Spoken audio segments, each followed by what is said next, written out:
Welcome to ACC.13. We're going to take a really close inside look at the NCDR, and I'm thrilled to be joined by Greg Damer.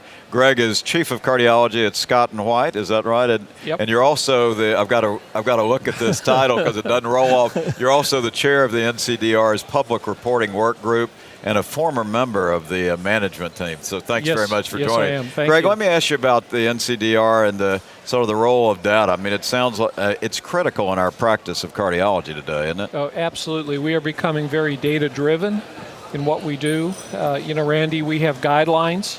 Guidelines tell us what therapies we should use. They set that forth, but in reality, it's the registries and the NCDR registries that really give us a handle on what are we actually doing. Perhaps it's all of our own fault as physicians, but we always think we're doing better than we perhaps really are in some cases.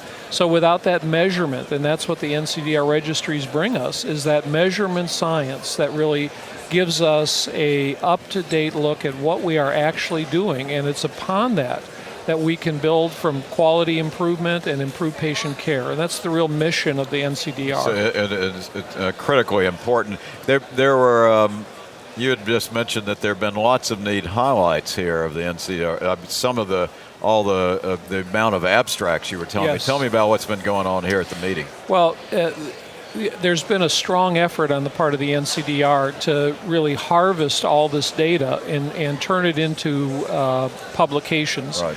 At this meeting alone, there's 22 abstracts being presented. In 2012, just the year 2012, there were 46 peer-reviewed manuscripts that were published based on NCDR data.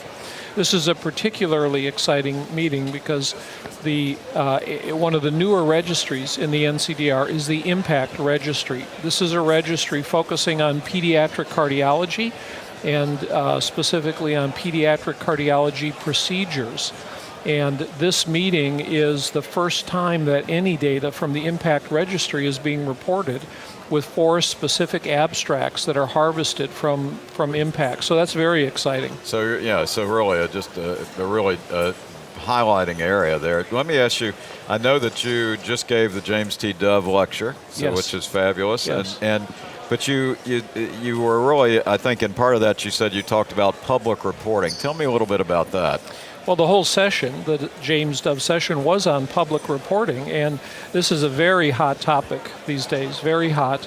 A lot of people are interested in public reporting. I kind of, one of my slides, I characterize it a little like a fireworks explosion.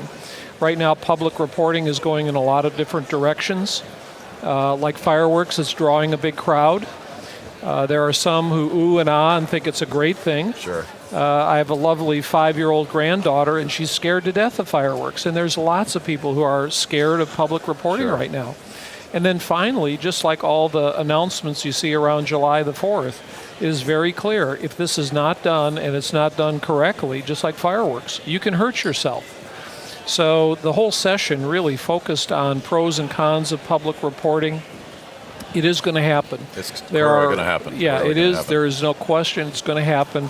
It's just a process that's under constant evolution as we learn how best to do it, how to provide meaningful variables and meaningful output for the public, because that's really who it's for. So it's how to provide those meaningful things. That's one of the challenges moving forward. Yeah, I mean, it unequivocally is going to happen. And when you talk about public reporting, you're really talking about the gamut of things, outcomes, individual practitioners, ratings, all that stuff? Right. Well, I mean, it is already happening. I mean, everybody's familiar with Hospital Compare.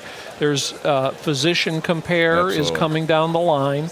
There are numerous consumer groups that are reporting. Leapfrog, one of the speakers at the Dove Symposium, was the woman who started Leapfrog. And the whole area is, it's a very important area because in some respects, a lot of what has come out in the news media and the public media lately has been negative in terms of stenting and potential overuses of stenting and things like that. And in a certain sense, it's eroded the public confidence in the great work that many cardiologists do. So I think there's a call for that level of transparency.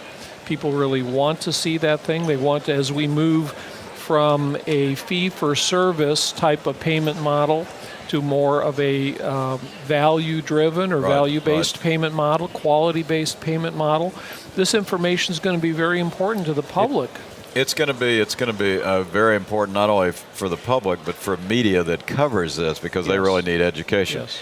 Well, Greg, you're doing a great job, and we appreciate you joining us and telling us about this. The NCDR does a fabulous job of data and public reporting, and we thank you for joining us here at ACC 13.